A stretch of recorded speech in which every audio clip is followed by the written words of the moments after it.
A former managing director at the Life Esidemeni, Dr. Morgan Mkhatshwa, continues to testify today at the inquest into the deaths of at least 144 patients. The Life Esidemeni inquest hearings are led by Judge Mmonoa Teffo at the Pretoria High Court.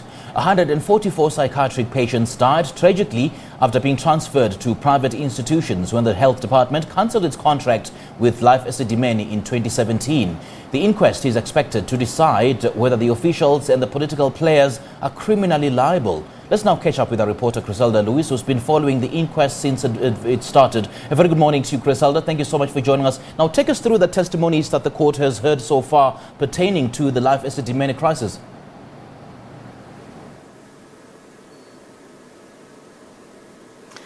Simpiwe, good morning. And as you correctly point out, the Life Esidemeni inquest had adjourned on Wednesday to today. This, of course, to allow the former mental health director, Dr. Makgabo Manamela's legal representation basically to be sorted out.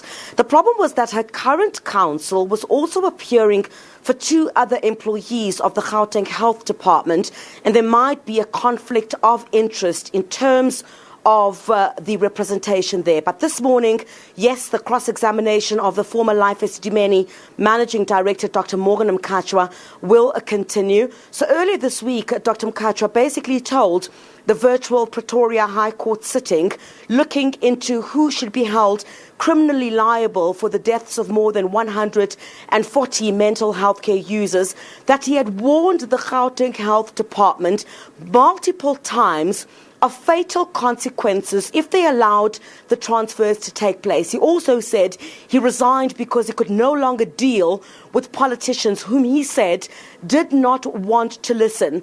But he also denied that he had any knowledge of patients being transferred from his facilities without the proper medical documentation. You would recall that prior to Dr. Mkhatshwa, we had a mental health expert from the South African Depression and Anxiety Group, who basically testified that they could not identify the patients, that some of the medication that they had to share medication basically because they had not been transferred with the correct documentation or even the medical history in terms of what they needed as patients prior to them being transferred from Life Esidemeni facilities to those unlawful and illegal NGOs. So we're expecting under cross-examination today the lawyers representing the former Gauteng Health MEC Dani Mahlangu to cross-examine Mr. Mkhatshwa, because you would recall that one of the issues that came up was that Dr. Mkhatshwa